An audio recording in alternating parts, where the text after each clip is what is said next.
Hello, everyone. Thank you for joining us on the Throw Zone. Today we have a fun episode with the one and only Rudy Winkler. Howdy, howdy. Thanks for having me. Yeah, no problem.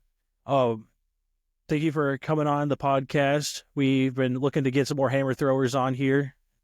Now the weight throw season's done, I don't have to pretend like I'm shunning the weight throwers now. So we can go right away and get into that. Sure. So yeah, Rudy Winkler, three-time Olympian, 2016, 2020, 2024, and the current American record holder in the men's hammer. And also I'm going to mess up the year. I think a 2011 state champion in the discus.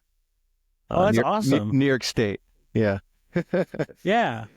Well, I guess as we're transitioning in there, I'll like to thank a couple of our sponsors. I thank Lincoln Mics for providing the microphones here at our home base in Lincoln, Nebraska. If you're in need of any custom microphone work or microphone repair, go check them out. Pay with Bitcoin and you'll receive 50% off. And then I also like to give a shout out to Schubert Cattle and Farms LLC out of Falls City, Nebraska. If you want to get stronger in the gym, hit bigger throws, you need to fuel up with the best. Schubert Cattle and Farms offers high quality farm raised beef. Whether you want a cow, half a cow, you're in luck because you're getting premium protein straight from the source. No middleman. Just send a DM to the Throw Zone. We'll get you in contact with them. But we'll let this thing get rolling. So, Rudy, what inspired you to start throwing the hammer? Yeah. So I started track and field like fourth, fifth grade with a local Pee Wee team. And I wasn't throwing hammer at first. At first, I was doing shot and disc, and actually the high jump was my other favorite event, and I wasn't very good Really? at it. Yeah. I was kind of like a husky kid, and I was always really tall. Like I was basically the height I am now by freshman year of high school. Um, so throws, I was always well, first, I guess my parents wanted me to do track because they thought it would make me run and like lose weight because I was a husky kid. Uh-huh. Uh, Little did they know I was going to get interested in the throws, where your size is sort of celebrated. So, at Pee Wee Track Club they kind of made you split your time up. So I would do shot and disc with half the time, and then I would either do high jump or I would do like the mile or the 2 mile. Um, but it was basically just so I could run as slow as I could around the track until the time was up. Um, but I was good at the throws because I was big, so they just kind of let me do that as time went on. But anyway, so that was fourth, fifth grade, which would have been 2008, somewhere around there. And then just through doing the sport and having friends doing it, I started doing the hammer in like seventh and eighth grade just for fun with my high school friends who were also throwers. Or and Through that met coaches who introduced me to other coaches, and then yeah, we'll get into that. So um, mostly started as a shot disc thrower, and then I started hammer eighth grade, which is still much younger than most people, but um, wasn't my first love. Yeah, because I think in the club track, at least for USATF, most people start probably around like 15, 16 or so, somewhere in that ballpark.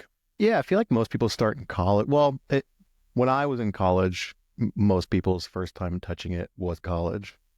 Now there seems to be a little bit better of a support system where, yeah, like 15, 16 seems to be the age where high school kids start throwing the hammer Yeah, at and it's first. only the kids that want to throw hammer. Like I feel Yeah, like it's the group of kids that you have to actively pursue doing it. It's not just as easily accessible as all the other stuff. yeah, exactly. And that was exactly what it was for me because I could throw shot and disc through my high school, but hammer I kind of had to do on my own and had to seek my own coaching and look up videos and figure out kind of how to do it on my free time outside of the regular track practice. Yeah. So then, did you right away know that you loved the hammer, or is it something that just developed throughout the time? It kind of developed. I think it was always really fun, right?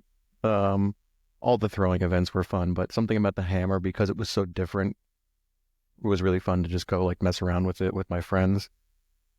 Um, I started taking it a little bit more seriously my freshman year of high school. I threw the weight our high school coach, this guy Andy Welkley, um, was taking us to weight throw clinics at nights and on the weekends, and kind of exposing me and my other friends to the weight, which was new, totally new for us. Like we kind of did it for fun here and there during practice, but it was never something we competed with. Um, but some of the coaches in the local area started hosting clinics to kind of teach the kids it. So started doing that, started to realize that I actually really enjoyed it and was really good at it, better at it than the shot for indoor season. So kind of gravitated towards doing that versus competing in the shot during the indoor season. And then because of that, learning the technique and everything, that summer of my freshman year, started throwing hammer more seriously. And then kind of at that point, I knew I wanted to be a hammer thrower if I had to pick one event. But it wasn't until after my sophomore year that I was like, okay, I actually do need to like focus on this, because I just don't have the time to do all three of them, because just didn't have the resources at my high school to do hammer, right? Yeah. And so then did you play any other sports besides track and field that time? No, in high school, I was just a track athlete, which is also pretty unique. Because I had started so young with a Pee Wee team, I never really got into like football. By the time I was of age to play football for my middle school or high school, I was already like pretty fully committed to doing track. Um, and before that, I played a little bit of baseball, same thing, just like Pee Wee, Twin Town, they called it, where I was, like little league type stuff. Um, and liked it for a bit, and I was always really good at it, again, because of my size. I was really good at hitting. I wasn't the fastest kid, but I could hit it so hard that it would either be a home run or I would have enough time to get a base or two, right? Exactly. But then all the other kids kind of caught up to me. And by middle school, I was still doing baseball in middle school, seventh and eighth grade. But then my parents were okay with me stopping baseball and just focusing on track at that point. Yeah. No, that's really unique that you were able to focus so young into throwing. And with your focus being on throwing, did you do much in terms of weightlifting? Yeah, I met a guy actually. His name's Al Blond. He was shout out to Al if he happens to listen to this. He runs a gym called the Fitness Coach in the town that I grew up in, and you know, kind of a rinky-dink little gym in a strip mall, but great place, really cool people. And around the same time that I started track, my parents also had me start going to the gym because they figure I'm a big kid, like I should start lifting weights and things. And he was actually, this guy Al was really a big part of my like start in track, because I started track and I started weightlifting at the same time, and those two obviously play really well together. So he kind of helped me make workouts that would help me with throwing, and then I got into it that way. So again, a very young age, probably fifth, sixth, maybe sixth grade, started weightlifting and doing strength training. Yeah. At that point, did you know you wanted to pursue it in college, or is that something that didn't come till later on? It it was always something. I don't know if I thought about it in the context of college. I had coaches that were telling me like, "Oh, if you're, you keep doing it and you're good at it, you could do it in college." But you don't know what that means when you're in middle school, or like the idea of college is just so foreign. And I had older siblings who were already in college at that point, but still, you're too young to understand. But um, part of me knew that I did want to just be doing it, and it was just such a big part of who I was and what I enjoyed doing. So um, it was never a doubt of like, oh, do I or do I not want to do this? Do I want to commit the time to it? I just enjoyed it so much that I just was, it was what I wanted to do, you know? Yeah. So your, I guess, commitment to training was more you just really enjoyed throwing, and it wasn't that you had any set, I need to do XYZ. Yeah, I loved it. It was a hobby, still is a hobby for me. Um, Being able to do it and enjoy it has been a big part of why. I mean, if you can't, you got to enjoy the day to day. Um, and the goals kind of came in afterwards when I realized like, oh, like I'm good at this and I can keep doing it and maybe do it in college. And then after college, it's like, okay, I can keep doing this professionally. But it wasn't, it got to a point where I was setting myself up to be able to throw and to train, right? Like was picking certain classes in high school and doing certain times in gym. Like I tried to have my gym class at the end of the day because at that point I could either get because the gym and my something to do with the scheduling. Like once you're done with gym, you had a whole half block of study hall, and that half block, if it was at the end of the day, you could get a note from your parents that said that you can go home. So like I was trying to get my gym at the end of the day so that I could lift during gym, which was something the gym coaches were very willing to let me do, which was awesome. And then instead of doing study hall, I would just go home and I would throw. So it's like even in high school, I was making decisions to enable myself to train. But it's because I enjoyed it, like I said, not because there's some big goal that I was training for. It's just something I wanted to do. Yeah, kid. I was in the same ballpark where I didn't wake up one day and decide, hey, I want to throw in college or I need to do XYZ. Uh, I had an experience with a lot of my friends all through with me, and we got to lift, we got to throw. The coaches were pretty relaxed. People brought snacks and they played music, and it was kind of not like a The social best. event, but it was very like we were very focused at that point. But it was just like it was a good time, and we would even have Yeah, Saturday morning practices, and we'd go out for lunch sometimes, and it was one of those. Like I could totally understand knowing that it's just it's enjoying the moment, and yeah, everything that comes with it is just kind of a bonus. totally. That's a really good way to put it. And honestly, I think looking back, those are the moments I miss the most as a professional thrower because as a pro, there is a seriousness to it that I can't go to practice and like feel like I'm goofing off with my friends. But sometimes there's aspects of that, and that's what makes the sport really fun. But it's really it's a sport. I think more young adults, young high school kids should try, and I think a lot of it's for the reasons that you said, where it gives you a space where you can um, work out and train and have something to work for, but it's putting you in a space where you can be with your friends and be able to like have conversations with them and hang out and have a good time between throws. And then like traveling when you're in high school is the best. Like, oh, I get to go spend the weekend with my best friends and hang outside all day. Like that's the best. Yeah, yeah, So, exactly. And then the Jimmy John's sandwiches, oh, all the other glory that comes with that.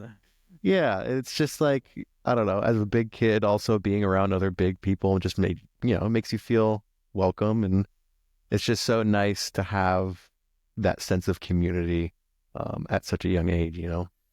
I feel like throwers are very like-minded, so it's kind of like you find like your people. Where if it's something that you enjoy, once you get to that first week of practice, especially for my experience, like in high school or even in club, you just kind of show up and it's, oh, you like throwing stuff? I like throwing stuff, Yeah, and then that just kind of builds relationships out of that.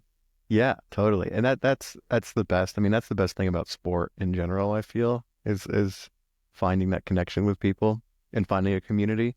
I just remember like my first day of high school track practice where so my middle school didn't have a track team. So in order to do track, I either had to do the club stuff that I started doing, but I was getting kind of too old for that, or play up to the high school team. And I had to do this whole like physical exam, physical test thing where I had to like do push-ups and sit-ups, which now looking back, I don't think they make you do that. But um the I remember like I failed it the first time, I passed it the second time, and they let me play up to the high school team. And getting there, like I think I was in seventh grade. I went to my first high school indoor track practice, and all the throwers had all their inside jokes and whatever. They just like fit the stereotype of a high school thrower so um like perfectly. And I remember being like really intimidated. Obviously, when you're a young kid and you're in that setting, it's intimidating. But I just remember wanting to know as much about like that culture as I could so that I could, fit in and have a good time with them. And you immediately, even though there was an age difference, like all these high school kids took me under their wing and were some of my best friends at the time. So that was just like such a cool thing. And especially for someone who was so young to have exposure to older kids and be like sort of in the know with them was really fun. Yeah, no, I can only imagine. Um, I guess throughout high school, at what point did you know that you're gonna go to college to throw, or I guess when you decided that you were going to start going on recruiting visits or that whole Yeah, yeah. process? Um, I think I'm trying to remember the exact year. I think it was the end of my sophomore year. I actually got a letter from Cornell. It was the first school that I actually got a letter from. I went to my school's like guidance counselor and then they gave it to me. And I think at the time that may have been not a recruiting violation, but I don't think I was supposed to be talking to colleges at that point. So they were they kind of jumped the gun. Um, but that was like the moment where my family and my friends and, the people I was competing with, um, were starting to think about like, oh, like you're probably going to keep doing this. And I mean, even as a sophomore, I won the state champs in discus. Well, technically I won Federation, which in New York, there's a state championship for private and public schools, and then there's a combined state championship where they do both public and private schools. I think I got second or third in this regular state champ, and then I won the Federation one. So anyway, that's an aside. I had already won states as a sophomore, and at that point I thought I was going to keep throwing discus and be a discus hammer thrower. But I kind of started getting within reason, basically, you couldn't really talk to colleges at that age. But within reason was starting to hear getting some letters and start hearing stuff from colleges. And then junior year was getting more letters. And then talking with guidance counselors and coaches, it became clear. It's like, oh, the process of this is like you get a letter, you figure out where you want to go, and then you start going on visits and stuff. So it was somewhere between that like sophomore and junior year. So again, I think that was at the time pretty young to be thinking about that stuff, whereas now there's less rules and things, and I also know that's kind of the path that people understand is if you're doing it in high school seriously, you kind of start thinking about college like freshman, sophomore year. Yeah. And so then when you started college your freshman year, did you adapt to the change in implement weights right away, or how do you combat that? Yeah, that's a good question. I with my coach at the time, my high school coach, Patty McGrath, he always had us throwing various weights and things, and I was training for the 6 kilo hammer as well, my junior and senior year, and then did a couple of meets with the 16. So there was kind of a transition naturally just with growing up and being in different weight classes. But then also I did struggle with it a little bit my freshman year, but I was injured for outdoor season my freshman year, and I had to redshirt, and that kind of led me to grow up another year before I touched it again, which I think helped a lot. Just being like more physically mature and a little bit older made a big difference for when I was competing with it again a year later. And since you were so focused in high school with your weightlifting as well as like throwing and all the other aspects, did you notice a huge boost in the weight room or any type of stats around that ballpark when you first started to college?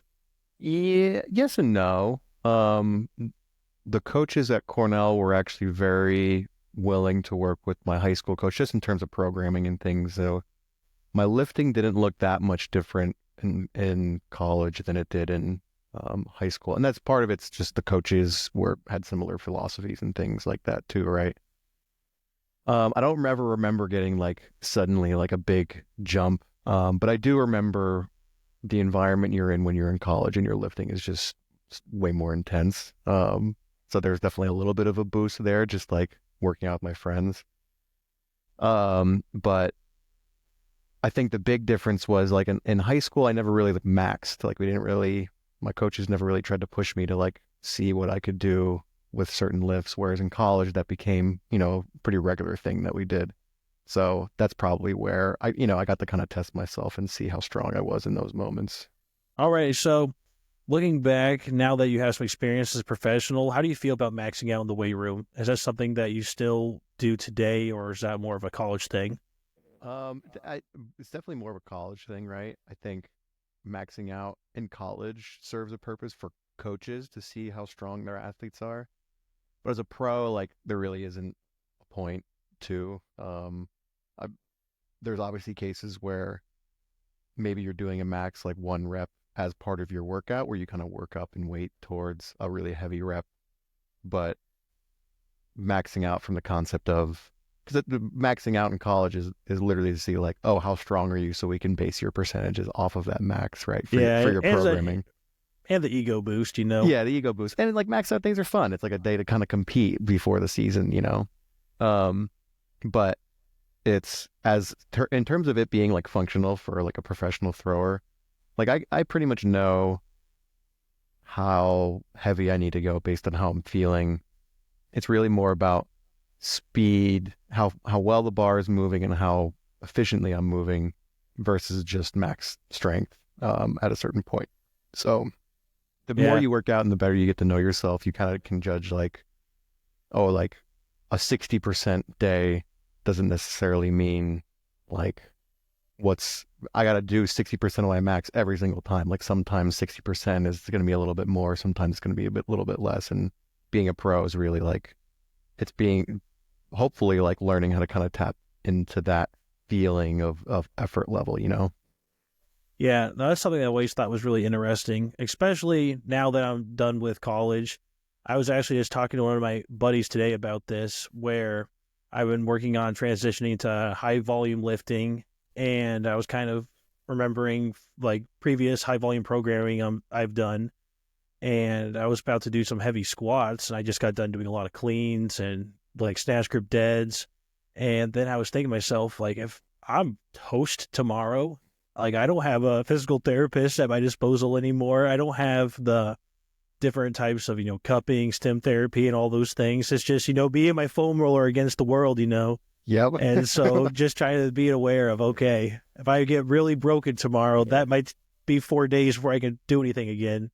And that's been something I've really thought about since I've entered that done with college, but still want to lift heavy weights era. Yeah, I think that's really important though. I think my training philosophy the past couple of years has been, I'm going to do on the days I'm training, I'm going to do the absolute most that I can do today, effort-wise, given that I can come back tomorrow and train effectively again. So like that basically means I'm giving max effort within the constraints that it's not going to ruin me for the next few days. I think too, like when you're in college, right?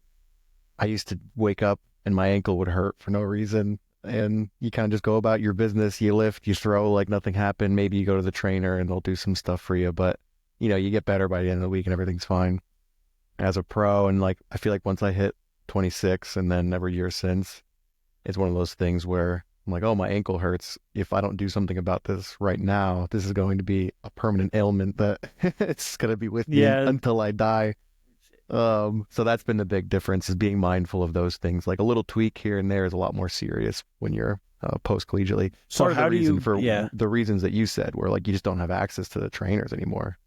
Yeah. So how do you go about if you have like those little like injuries that aren't severe? It's like you like tore something, but more of the, oh, my glutes are really sore today, or my hamstring's really sore, but not the soreness that, yeah, I can just stretch and we'll be good, but the Right. soreness of like, this could be a problem. Yeah. I mean, it happens. It's part of training, because it comes with that territory of, I'm going to give it my all today and hopefully be able to come back and do it again tomorrow. Sometimes you ride that line just a little bit too close and something just gives out. I don't know. It's tough. Every year it's something different. It depends on what the injury is. It depends on how severe it is. Like I have little tweaks here and there with my low back, and it's usually just a matter of resting. And it almost always happens at times where I am overtraining, and it's a reminder to me that's like, okay, you were going a little too hard. Let's maybe take it a notch or two back and be a little bit more careful next time. And I think as long as they're not too bad, they're always reminders of either I'm doing something wrong technically, or I'm overtraining in some capacity and I need to kind of recalibrate. So there's always, the answer is usually rest until it gets better and then recalibrate so it doesn't happen again. Yeah. I feel like overtraining is such a very common thing happening in our Absolutely. society today, especially in our sport and our like sister sports of the different weight training classes, where kids these days, all you're seeing on Instagram, TikTok, if you're interested in lifting, you're probably seeing a lot of the different bodybuilders and different people in the weight room, Yep. and they're talking about, I lifted for 3.5 hours today. What did you do today? Yeah. And I lifted 3 hours Monday through Saturday, and then Sunday I went for a 10-mile run, like things like that. And now kids are getting that, oh, if I want to be good, I need to take 60 reps in the morning of, the 9-kilo hammer. And then this afternoon I did come back and take another 60 reps of, like the standard, or just that whole, like, I got to be an alpha mentality. Yeah, I do. I think that's an issue.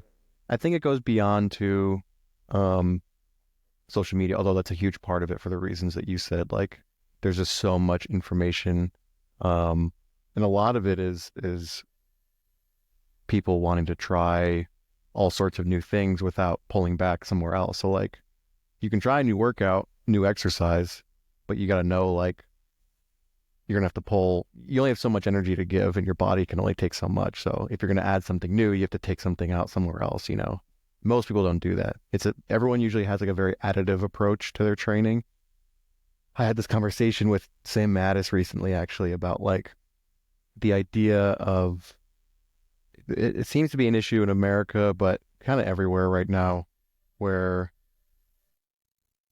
this is in the context of recovery, like recovery modalities, things like the Normatec boots and scrapers and massage guns and this and that and cupping. And we have a very like additive approach to training where you keep adding things until something breaks. And then rather than taking a look at your training and being like, okay, I trained too much, where can I pull back so that I can train more efficiently and not get hurt? It's more of like, well, I was doing 50 reps in order to get better. I now have to do 60 reps, but now my back hurts when I do 60 reps. So now I have to do this stuff with the trainer 2 times, 3 times a week. Oh, but then that, makes me feel better. So now I can do 70 reps, but then now my ankle hurts. So now I have to do these ankle legs. It's just like, it just keeps piling and piling and piling. And at some point it gives out, Exactly. You're taking one step forward, then you're taking another step back. You're not getting that. One thing, Ponzio talked to me a long time ago about this. He always talked about, you want to take that little, one baby toe step forward every time you're training or throughout the day or whatever you look at it. And if you're going to be, blowing yourself up trying to take 2 steps forward and then you're out for a week, you're not really getting anywhere. Yeah, exactly. And I think the baby step forward can be any number of things. There's tons of ways that you can be better as an athlete or as a person, right? Doesn't necessarily mean that you have to throw a centimeter further every day. Like, you can get better at something very specific with your technique. You can get better in the weight room. You can get better with mentality. There's just so many different things that you can do. So having that perspective on training is important too, because it makes you feel like you're always making progress, right? Yeah, exactly. So in addition to like recovery and with keeping balance, do you worry about nutrition very much in terms of like whatever your keys are that you work off of? Yeah, nutrition and sleep. I mean, that's the thing. I'm a training modality skeptic. The only things that are proven to like guaranteed to help you recover is good nutrition, sleep, and there was a third one I used to say too, but those are the 2 biggest ones, right? Because it's kind of the building blocks of everything you're doing. You have to sleep to recharge, to gain energy. There's lots of other things to recover, that you do to recover when you're sleeping. And then food, like, you have to fuel your body with good food. So that's been a huge part. And that's something I didn't really care that much about until past couple of years. Definitely like more locked in on it. And sometimes, you stray away from your regimen and sometimes you come back, and that's okay too. As long as you're like 80% of the time you're eating well. And I can go into what eating well means for me, but as long as like 80% of the time I know I'm eating well and eating the right things and feeling appropriately, that I'll be fine. And even the times that I do slip up with my nutrition, it's not going to affect me in any meaningful way, Yeah. And so then, do you have a go-to meal before a meet? That's something that I always thought would be really interesting to ask people. It's changed over the years. I used to not really like in college. I used to just eat like pizza or like pasta. Go to carb load. Yeah, You don't need exactly. a carb load as a thrower. It's such a I ridiculous. got a carb load for my 4 warm-up throws and my 6 throws. So. Yeah, exactly. So I did that type of stuff in college. These days, it's really just I try to have as consistent of a meal as I would have at home, which almost always looks like a protein that's either chicken or fish, some sort of grain or pasta, and then a vegetable. So trying to have like just a really well balanced meal that's not going to make me feel really gross. And I think too, just like the timing of the meal is really important, because I don't want to eat if my bedtime is 10 o'clock wherever I am to compete. I'm not going to eat dinner at 9:30 and then immediately try to go to bed because I'm going to sleep terrible. So it's like more important to try to set myself up to feel good, and to sleep well than it is to have some specific meal in that moment. I'm not like a very superstitious person in that manner. Oh, I used to be super Yeah. duper superstitious. And it was always like the weirdest thing. So in middle school, when I first started throwing, it was right around springtime, and I used to love Cadbury eggs, like Oh, the little so good. chocolate with the The little cream on the minis inside, or like the ones like the that, full the full size size. ones. Yeah, yeah, yeah. And my mom would let me have one after practice per day. And there was one time she brought one and I could eat it before I competed. And I had a PR. And this was probably 7th grade. I was like, 33 feet in the shot or something Yeah, crazy. And you probably heard about it on the news, yeah. Oh, and I was it like, made oh, ripples. Yeah, we exactly. heard And about it. so I thought, oh my gosh, is this my key to throwing? It was, And yeah. so I had my mom stockpile Cadbury eggs because, they're seasonal for the most part. Yeah, And yeah. so that way, the rest of the year, I had my stash of Cadbury eggs before practice and meets. And I always thought that was going to be like my big little boost. Listen, if there's one thing I know, it's that the Cadbury eggs were 100% why you PR'd. Yeah. And then throughout the years, it's transitioned to Rice Krispie treats. That's been Oh, my, terrific yeah. choice. That's at least Yeah. Rice Krispie treats are pretty benign. Cadbury eggs, that's intense. That's like, Yeah, that's a little much. But when you're like, 13 years old, you're kind of built different. But no, that kind of turned into, I really enjoyed, like, especially in college, we would have little snack bags prep for us before we yeah, would travel at Nebraska. And it would have like pre-meat fuels. So it would have some kind of applesauce, maybe some like granola bars if you're like that. And then the throwers had a stash of Rice Krispie treats. It was just for the throwers. And we worked out like my diet plan was, like we would always stress the importance of 30 grams of carbs, 30 minutes for competition. And the Rice Krispie treat was like, you could handle it. You could have this instead. And I just remember like thinking like, okay, this is like a special occasion thing. And then this past season, my last year at Nebraska, I was going through a little slump at practice. And there was one day, I remember like it was yesterday, that instead of applesauce, I grabbed a Rice Krispie treat. I'm like, you know what?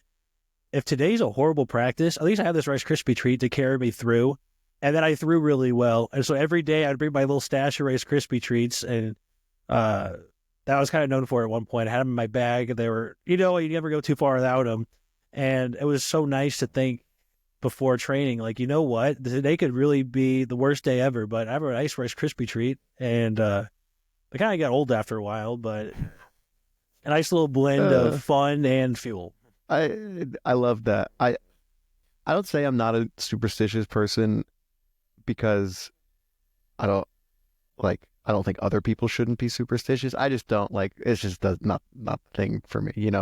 But it can go both ways, right? Because like if you have a superstition and then you can't do it for whatever reason, like especially when you go to big competitions, when you start competing professionally, like if you go overseas or anything like that, you just sometimes you can't do the thing that you wanted to do, and you're just gonna have to deal with it, right?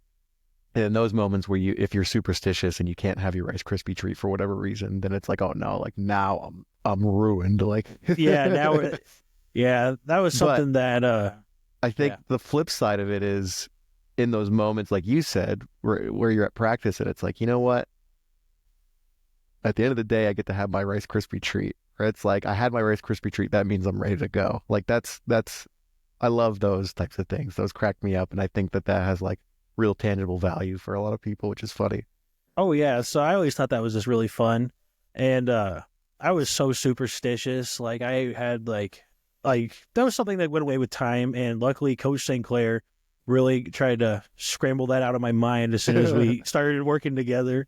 Yeah. And there were like he would pick up on things. Like I guess he claims I wore the same cutoff to practice like 4 days in a row after I had a good throw in it. I don't remember doing that. I'm not saying it did or did not happen. But then like it's one of those he would make sure to like throw me off. Like he would change something about practice or he'd change something I was doing. So then I couldn't do that. And it drove me nuts that first year. And then after that I really came to appreciate that of the like I can't throw my shot to the ground before practice at this comp. How can I throw? Like my hand's not going to work. Yeah. And just, all those little things. So something that came with time and maturity. Yeah, it's all about just being mature. I think the big part of it um is like you can be superstitious about not having superstitions, if that makes sense. Like there's almost like having comfort in it being chaotic is kind of another way to look at it too, where you get to a point like it's super uncomfortable at first, but you get to a point where you've experienced enough things and have competed or thrown well in enough different settings where it's like, okay, like if I could do it in all those other settings, I can do it now. So That's the like how whole I view concept like, of superstitions kind of just dissolves, yeah, that's how I viewed training in the rain, especially my sophomore year, like when COVID was still a big thing. COVID was my freshman year, sophomore years when we're trying to bounce back and everything was super limited to what you could do. And I remember this one time we couldn't throw inside for some reason, and I couldn't go to practice because I had an exam, so I was on my own in the evening. And I remember I had to throw with my car parked next to the circle with the headlights on in the rain.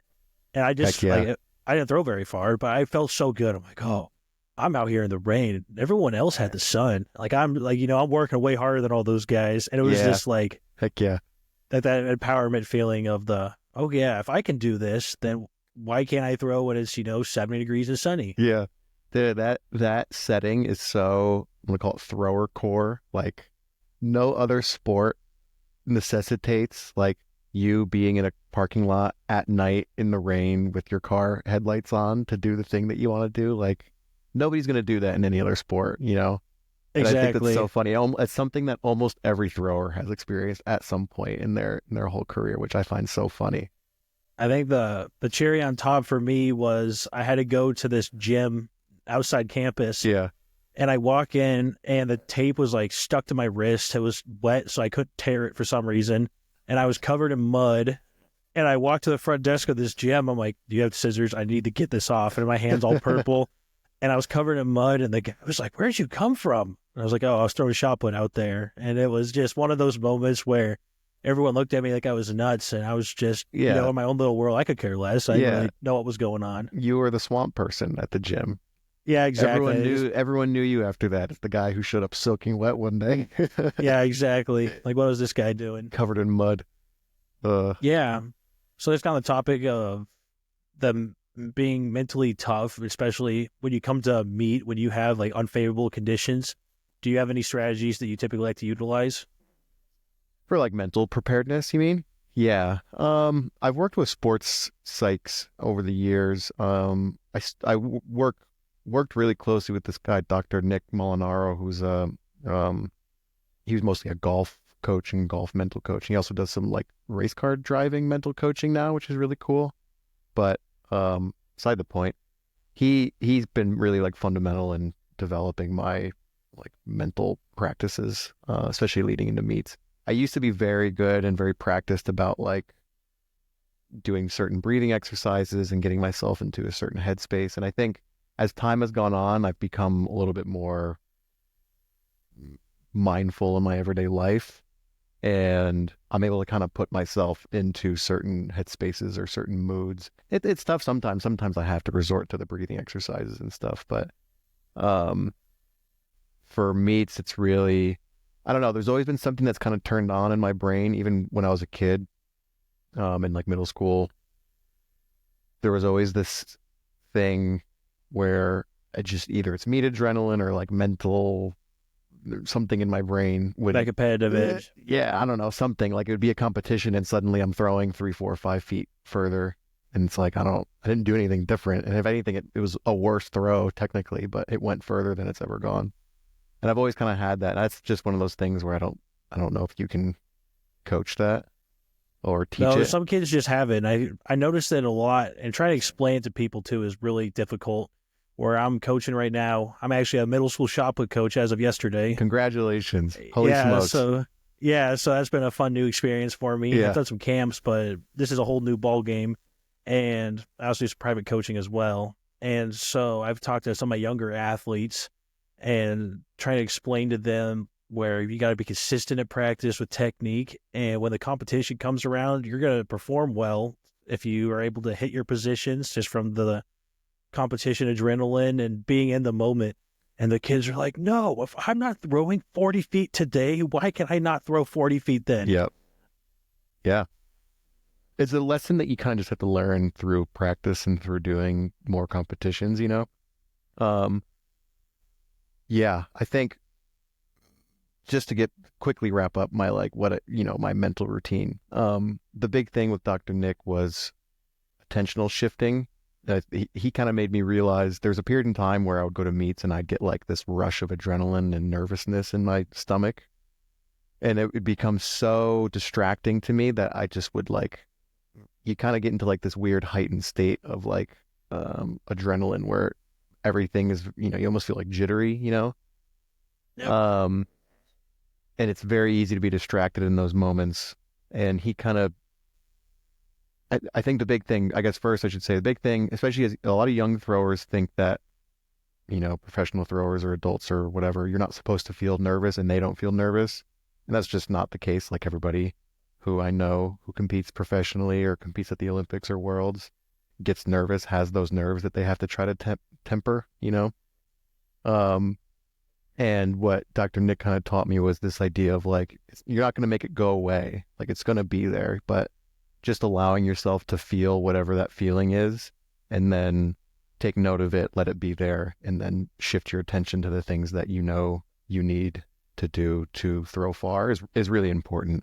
So that's kind of what my mental preparedness is. It's like just being mindful, taking note of how I'm feeling, noticing those feelings that maybe feel negative and just kind of letting them exist so that you can give them space and shift your attention to the things that are more important. Yeah, and one thing I'm really fascinated by is since your sports psychologist you worked with focused on golf, there's just such a huge carryover between throws and golf in terms of the mental aspect. Absolutely. Where there's so much, like golf, yeah, it's a little different of how it works, not going for distance and all the other things, but you still have your technical, motion to execute. Yep. And it's like you can't muscle it. You can't force it to happen. It just, everything needs to go. And all the little jitters and nervousness is the exact same that we have in our sport. Yeah, I think too, it's unique in the sense of you have a rep and then you have a lot of time until your next rep. Whereas, you look at the other track events, you start at 1500, maybe you're really nervous for the first lap. Okay, well, you still have 3 more laps and you kind of can settle into a groove, Sometimes that can be hard in throwing and in golf where you have a bad rep, ball goes into the woods, you foul a throw. You then have to sit there and wait 15, 20 minutes and wait for another opportunity to do it again. And that's just time to let those negative feelings fester and get a hold of you. So the mental preparedness for preparing for a meet is not necessarily the stuff that you're doing beforehand, although that is important too. It's really putting yourself in a position so that you can manage those stressors and be able to just keep moving forward no matter what happens. Yeah, no, I think that's a really good thing to think about. Yeah. Especially you got to do your homework before, not just the day of. Well, yeah, and it's like mental skills need practice just like physical skills do. It's hard to be mindful, and it's something that you do have to practice to get good at. But once you're good at it, it doesn't really go away. It's something that you can use every day, and it's something that you will use as a thrower to kind of, steer yourself in the right direction when things start going off the rails. Yeah, exactly. And then I guess kind of switches subjects on you, but same ballpark. So throughout your career, Would you say that your practice of mental reps and mental preparation has been very beneficial to your training and overall performance? Yeah, yes. The caveat is I have a really hard time visualizing my throw, which is funny. I can kind of visualize very specific aspects to it. Like in my head, I can picture what it feels like to, use my hip the way that I'm trying to use it, or to feel my hands the way they're supposed to feel. But I've never really been able to like sit down. And I know some people can do this, which is awesome. I've always struggled with it, of like sitting down and like taking like taking a full throw in my head. It's just like not really possible. One thing that my sports psych, again, Dr. Nick, pointed out to me is sometimes it's easier to picture yourself in the third person, almost like you're watching a video of yourself throw. So it's not necessarily about taking mental reps from first person perspective, but maybe picturing yourself watching a video after you have had a really good Yeah. rep. You know what I mean? And that's those little tips definitely helped. But I think because I've struggled with doing mental reps in the past, that I kind of avoid doing them. But it's one of those things where you're always like, I'm always thinking about some aspect of my, technique, like how, I'm always in my kitchen doing little drills, or like trying to feel little specific intricacies of my cues I'm working on. But it's always one aspect at a time, and it's never like the whole picture. But that stuff's important because it kind of helps you understand things on a broader spectrum, so that when you go back to practice, you know kind of what to focus in on. Yeah, I like your talking about doing reps in the kitchen. That's something my fiance actually brought up to me the other day. I just naturally catch myself doing half turns or just thinking about my throw out of the back. And I haven't really, I threw for fun for the first time since trials on Sunday. Oh, So it's congrats. been a long time since I've thrown, and I'm not really, training full time or anything. Right. But I still catch myself doing half turns, waiting in line for self checkout or whatever. And she's like, Kevin, what are you doing? Hey. And I was like, I was thinking about my half turn. I'm like, why am I thinking about my half turn? Like, I'm waiting in line right now. That'll hopefully never leave you, but it's great that's something that you have. Like that's a cool thing to be able to like, you care so much about throwing, it's become just like a subconscious pattern for you to like want to practice it even when you're not at practice. I still do half turns, like shot put, discus half turns, and I haven't thrown shot and disc since high school. So, yeah, that's also one of the things about the sport that's really fun. It's like, Once you do it, you're in the yeah, community you're forever, in, pretty much. yeah, you're in it, and it's obsessive for most people. Yeah. And so one thing you mentioned earlier was talking about some people can visualize like third person, like you're watching a video. And that kind of just brought in an idea in my head about how do you feel about recording yourself at practice? Are you someone that doesn't like to record or will record and look at every throw right away? Or is there some kind of system you have? That's a really wonderful question. I'm glad you asked it, because a couple years ago, I noticed in the times that I was very frustrated with my like training and technique, and not happy with where things were, I would I would record every single throw, and I would watch every single throw at practice.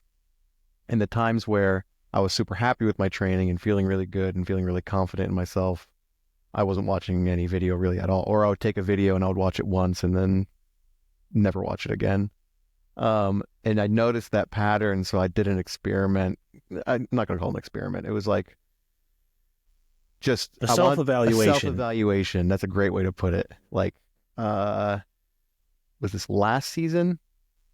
It's maybe started the season before, and then I kept doing it through last season, um, of watching no video at all, not taking video, not watching any video, like actively trying to avoid it at all costs. And the funny thing that kind of happened, like at first it was really, really tough. There was days where I'd be having a really difficult day, days I couldn't work with my coach and I was throwing on my own, like felt impossible because like I had nothing, no frame of reference to like get better at things, right? But then as time went on, it kind of made me more aware of my body and how I'm feeling and everything. So now I'm in the camp of like, absolutely don't watch video unless there's something very, very specific that you can't feel, that you just need to see if you're doing right. Um, but there's very little utility that you actually get from watching video, especially in the moment. I think it's really tough. Even if you have one thing that you're looking for, you're going to see your whole throw and be like, oh yeah, my shoulder wasn't in the right place, but also like my foot wasn't doing that, and then my hip was doing this, and then my head was doing that. And it's like, even if you're not paying attention to those things, you're going to see them, and it's going to affect how you take your next rep. Um, so yeah, I'm in that boat. No video unless absolutely necessary.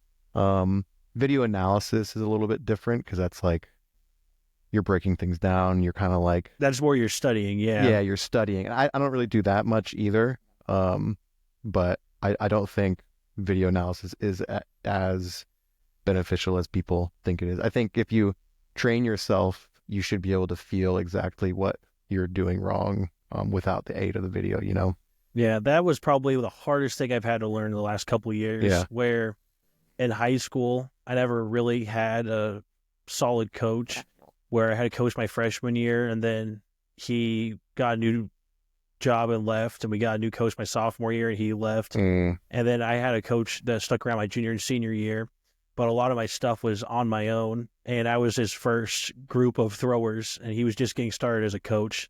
And he was going to all the camps, he was doing all the reading and background stuff, and he was doing a real good job. But I was already throwing at a level that it was kind of hard for him to make any critiques. Mm. So I grew up on I had a tripod, I had my iPad, and I recorded everything. I tried to look at every throw. And then COVID happened my freshman year. I got sent home, and it was record everything and try to send it to your coach. Mm-hmm. And it wasn't until a couple of years ago that I wasn't allowed to see my throws at practice because I was starting to just get obsessed with it too much. And that was probably some of the most difficult times for me, was trying to understand what's going on. Because I'd finish a throw and it was like, it was in one ear, out the other. Yeah, I knew where it went, but I don't know how it got there. Yeah. I think it draws your attention away from the feeling of the throw. You'll have a throw, say it goes far. You should know why it went far. You should be able to feel in your body like, oh, that went far because I felt this in my body at certain times.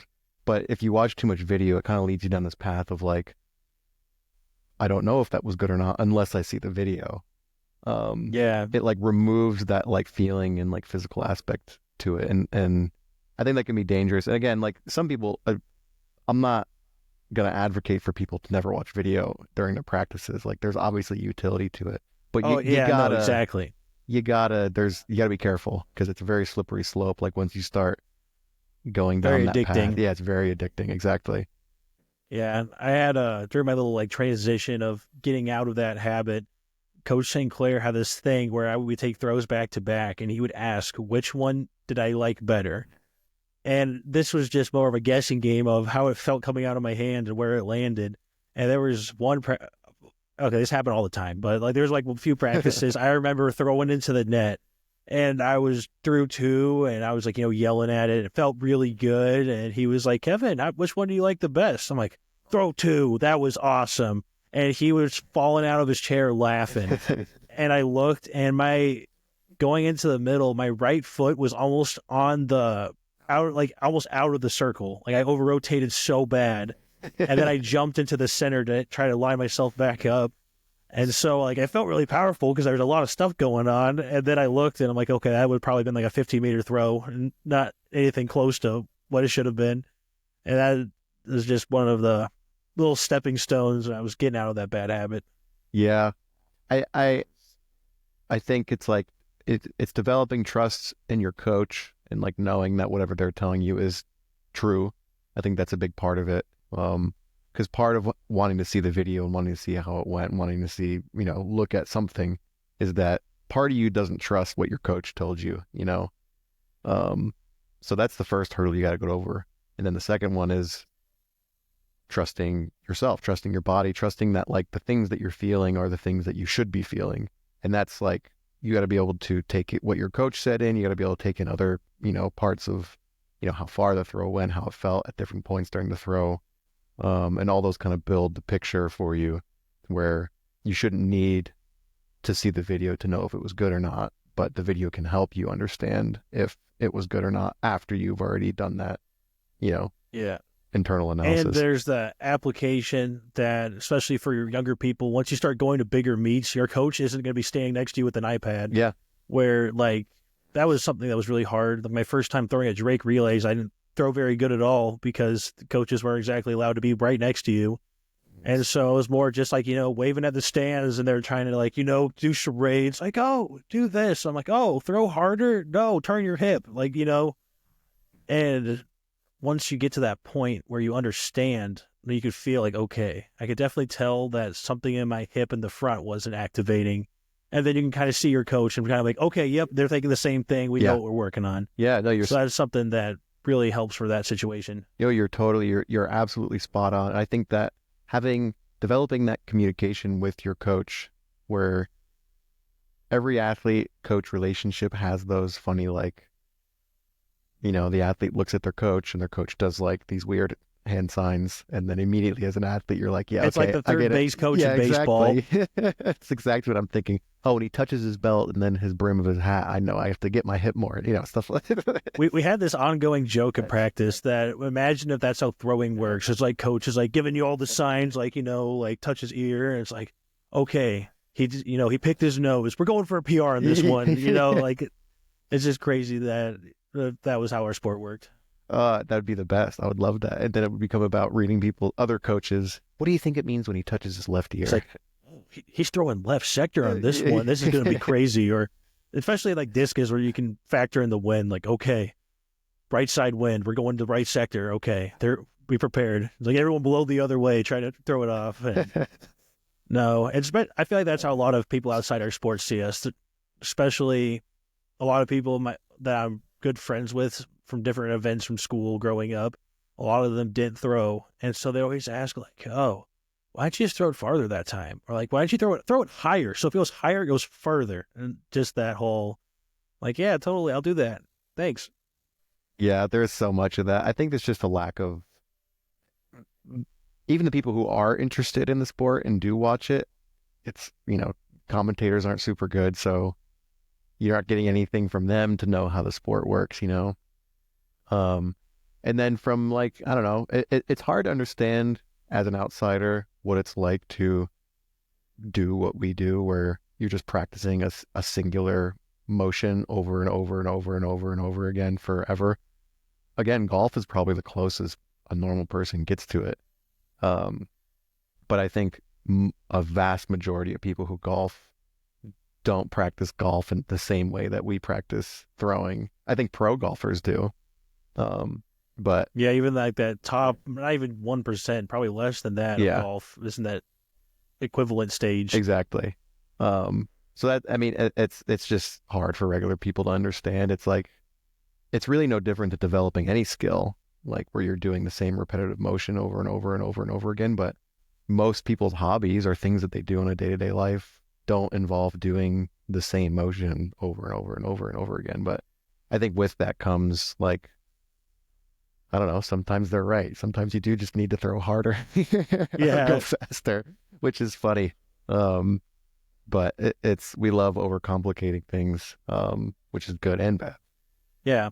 So then, speaking of, talking about hobbies, do you have any big hobbies outside of throwing that you like to share?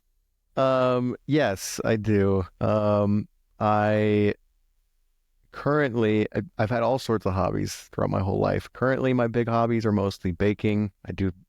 I bake sourdough bread and other yeasted goods and non-yeasted goods alike. Some gaming here and there. Mostly these days, I do like single player stuff. Like I'm playing Skyrim again for the 100th time. In the past, I've been a big yo-yoer. There's videos of me somewhere on the internet. Way. Yeah. So that was my big thing in elementary school. Was it? I did that. Yeah. I was actually super big into it. I have a yo-yo somewhere in here. Most of them are at my parents' house, but no, that was my big thing in elementary school. What level did you like? Were you using bearing yo-yos that you had to do a bind to get them up? Yeah, so like I have I can't remember what the technical term is, but like right now the one I have, yes, it's a black version of that. I just got it off Amazon where you have to do a bind to get it back up. Yeah. Yeah, no, my go-to for the longest time was a Omega Hot Shot. Oh, nice. I was super big into that. I even tried doing the off-string yo-yoing, but I could just never figure that out when I was little. The not the big one, the 4A you're talking about, where Like it's I would just a just use handheld one. butterfly, yeah. And so it's one of those you would start by throwing this like a sleeper and using your finger to catch the I'm string gonna hit my to mic. flick it up in the air. Yeah. I mean, I started doing this in high school, and I don't do it much anymore. It's one of those things where, like, when I'm cleaning the house and I find them, Nope, that's yep, I end up exactly. playing with it for like an hour and a half. But yeah, I don't know. I grew up being like weirdly. I would like lock in on things, and like throwing was one of those things, obviously. But like later into high school, I for some reason got really into yo-yos. I just like I locked in on it. It was a thing that I wanted to understand and I wanted to be good at, and I just like And then you see the videos of people doing crazy tricks and like, how come my yo-yo doesn't spin as long as theirs? That used to drive me yeah. nuts. And I remember one year for Christmas, I was like, Mom, I need this yo-yo. This guy on YouTube used it, and it's $300, so I need it. And her to just be like, No, I'm not buying you a $300 yo-yo. That's stupid. I And used to I worked at a deli in my hometown. Like that was kind of my like disposable income as a high schooler. And I've spent so much money buying yo-yos, but I would also like I would buy one and then, I would trade it to somebody and like throw in like, an extra $10-15 so that they would like give me a nicer one. And then I basically just like did that and like climbed up the ladder until I was buying like $100 yo-yos. And now I have like a case of them. I literally have like 30. yeah, Uh, when I was really into it, my grandpa does a lot of woodworking, and as people will see on the podcast soon, we actually have a custom LED throw zone sign that's going oh, up. cool. And when I was little, we would go to Pop Pop's wood shop, is what we would call it, and we would make yo-yos. And we tried all sorts of different methods with just kind of just carving like two little like cylinder looking Yeah. things, and then we kind of put a fixed axle. And then we actually got super advanced, and we would use I believe it was ash plank that goes on the little spinning device. You use the Yeah, knives to the carve the it. lathe, yeah. Yep. And Nice. we would carve up yo-yos out of that. We would put bearings in them and all that fun Oh, stuff. that's awesome. I love that. It's one of those things where once you open the door, you just learn, you just keep learning things and keep, and similar to throwing, the more you learn about it, the more you realize how little you actually know about it. And it just like keeps opening up the world of possibilities. And I love stuff like that. So yeah, I got obsessed with yo-yos. I still love them. Just don't do it as much as I used to. Got really into like Rubik's cubes for a bit. I wasn't that good at those, but yeah, silly stuff like that. I don't know. It's woodworking is one of those things that I really want to get into. I just don't have access to a shop, and You need a lot of space, a lot of yeah, tools, and exactly. And that's another one of those things where it's like once you start buying woodworking tools, it's all over. It's just there's always another tool that you can buy. exactly. No, but I really like you talked about you're into baking, especially like sourdough breads and stuff Yeah. like that.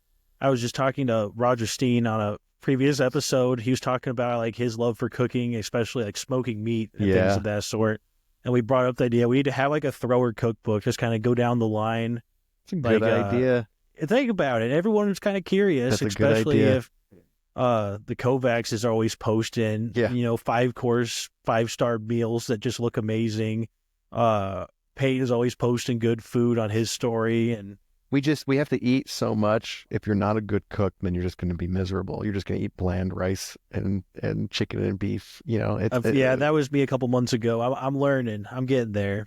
It's fun. It's not hard to make good tasting food. It just takes a little bit of practice and know-how. But yeah, I think a lot of throwers are really good at cooking. I think a throwing cookbook would be a great idea. I would buy the Throw Zone cookbook. So Yeah, let's get we'll on have to that. see if we can make that happen. Have like a picture of the athlete, the PRs, and a couple of things.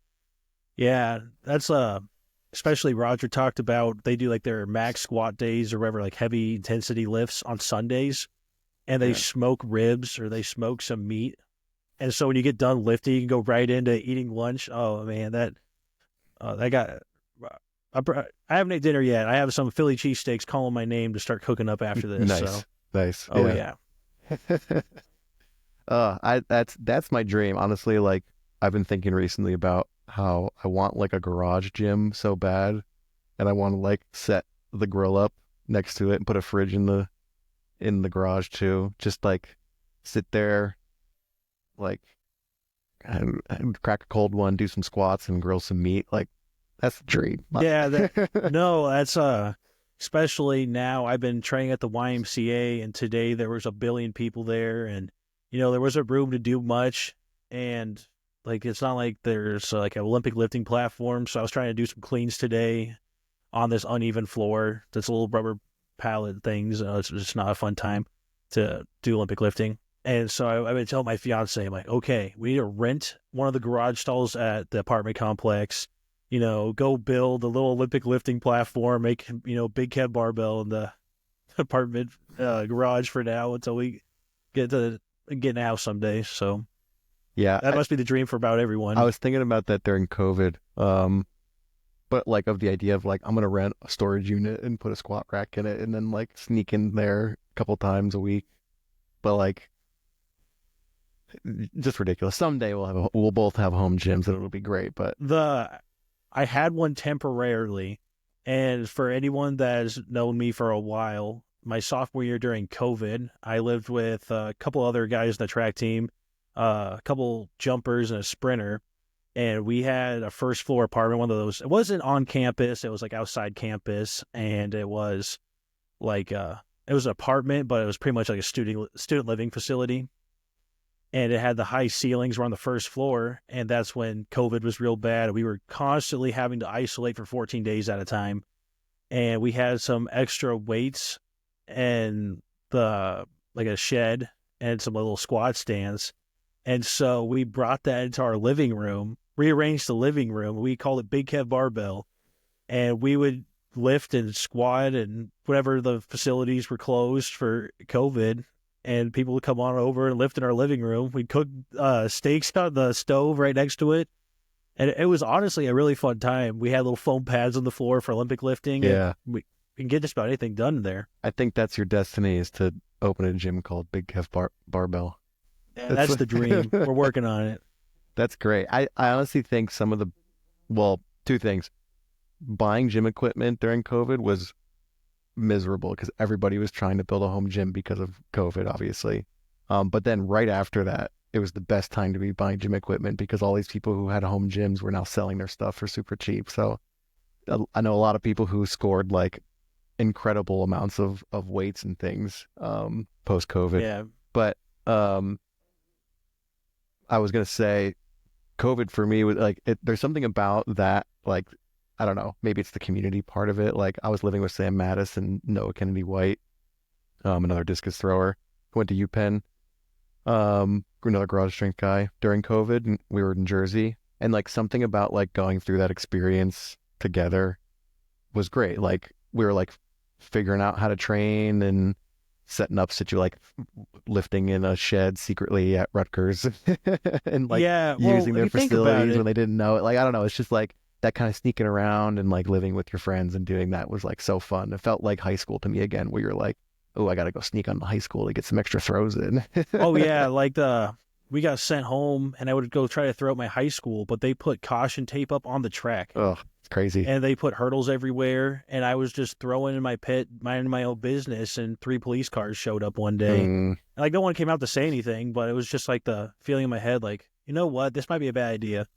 But crazy, yeah. I grew up just on the edge of like Omaha is a bunch of like little smaller places outside, and so literally a mile the other direction was a different town with different rules, and they could care less about if you used the track out there. And no, it was honestly like besides the craziness of all this, the world might have ended and all that stuff.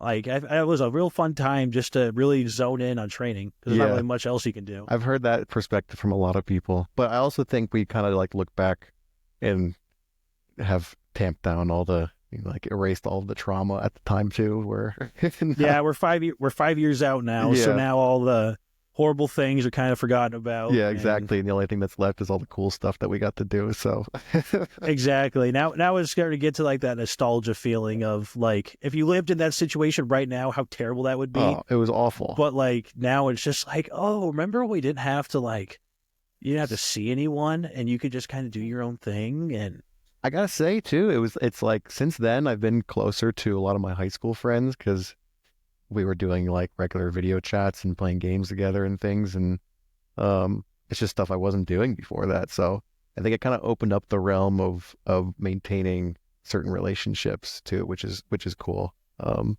then like figuring out how to train during COVID is cool too. I thought it was like a very valuable for a lot of people. So yeah, all the bad stuff aside, COVID was good for training.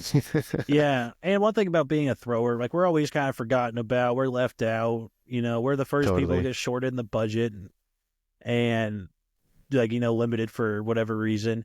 And so that it was almost like a fun challenge in some ways of trying to figure out how you're going to train. You'd see the crazy things people were doing, making their own weights out of concrete. I saw a lot of that.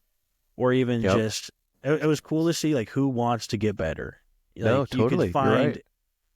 like there's always a way. Like I knew a guy that trained that came to Nebraska that his coach at home, they didn't have a weight throw. So they used some kind of concrete mold and they made this like I think it was like 40 pounds or so concrete block with a little chain link handle they put in the inside of it, and that was their weight throw they would train with. It's just if you got a goal, you could figure out how to get there. My my coach at the time, Patty, he bought this mold where you could like pour concrete into it and then add like whatever pieces of metal or rocks and stuff to get it up to a certain weight, and then after it cured, it would lose a little bit of weight, and it would whatever. There's all this like calculation that they put into it, but yeah, he made a bunch of these 45-pound concrete weights. It's like probably still has them. I don't know. It's like kind of a funny thing to now have like that mold permanently. It's like, yeah, I could make a home gym out of concrete weights. Like it's just It's a cool ridiculous. feeling to know that it's like, okay, I'm your guy. Yeah, Like exactly. we could get that figured out. Yeah. No, I think there's a lot of utility with that. Like just being able to figure things out is very valuable. Yeah. Yeah. Well, we better start getting things wrapped up now. Is there any last pieces of advice you'd like to share to future throwers or current throwers? Oh man, just don't take it too seriously. Like continue to have fun with it. Like we've talked about, the best part of the sport is just getting to hang out with your friends and goof around, and like training is great, but I think I just looking back, there's certain periods where I wish I wasn't so serious about it and could have just had a little bit more fun. So keep having fun and keep training hard. Yeah. Well, in that case, I'd like to thank you, Rudy, for coming on the podcast. I really appreciate you coming on. And I guess that is it for this week's episode of the Throw Zone. So remember to subscribe on YouTube, give us a like, follow on Instagram. And if you're on Spotify or whatever platform, feel free to give us a follow there. And we're going to keep on bringing more content and giving some more views to the throws. So we'll catch you on the next episode.